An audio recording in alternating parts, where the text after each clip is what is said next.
Shalom, selamat pagi saudara kasih. Senang bisa berjumpa lagi dalam program Spiritual Life untuk bersama-sama kita merenungkan kebenaran firman Tuhan.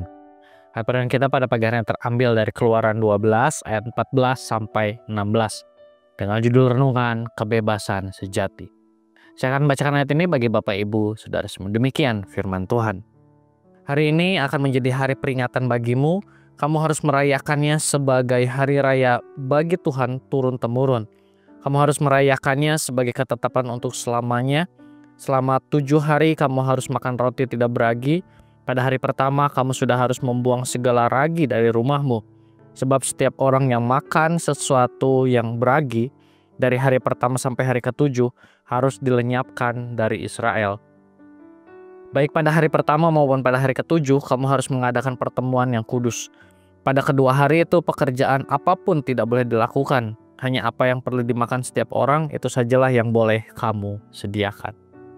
Saudara, dalam ayat bacaan ini diceritakan bahwa Tuhan menetapkan hari pembebasan dari Mesir sebagai hari peringatan atau Paskah yang harus dirayakan secara turun-temurun sebagai ketetapan untuk selamanya.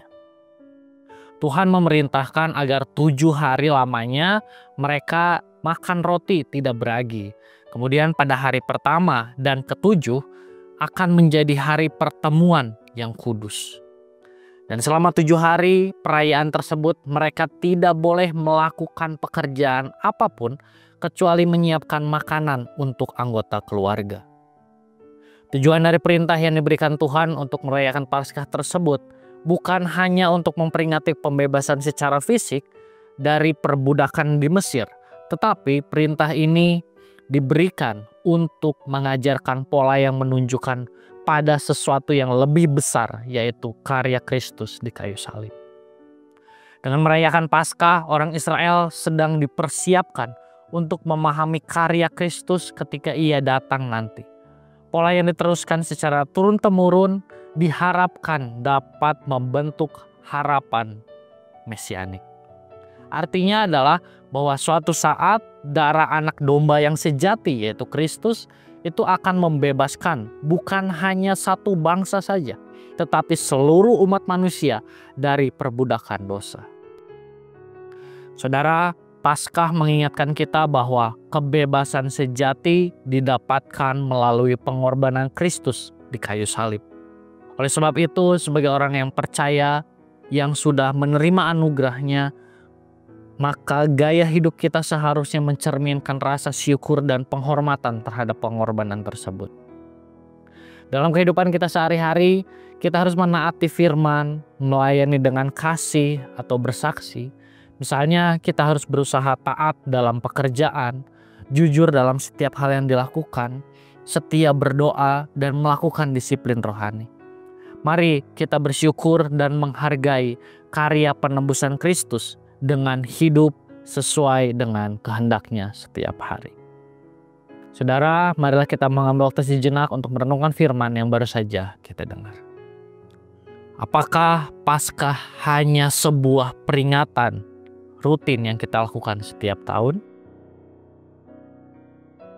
Mari menyadari bahwa Paskah bukan sekadar hari peringatan yang rutin kita lakukan, tetapi mengingatkan orang percaya bahwa kebebasan sejati hanya didapat melalui pengorbanan Kristus di kayu salib.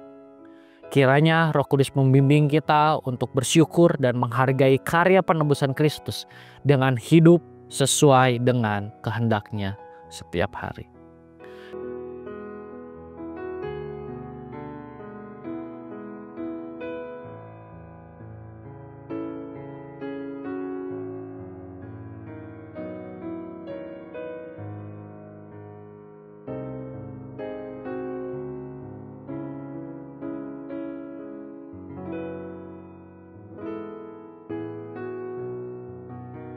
Demikian renungan kita pada pagi hari ini. Mari kita akan tutup di dalam doa. Mari kita berdoa.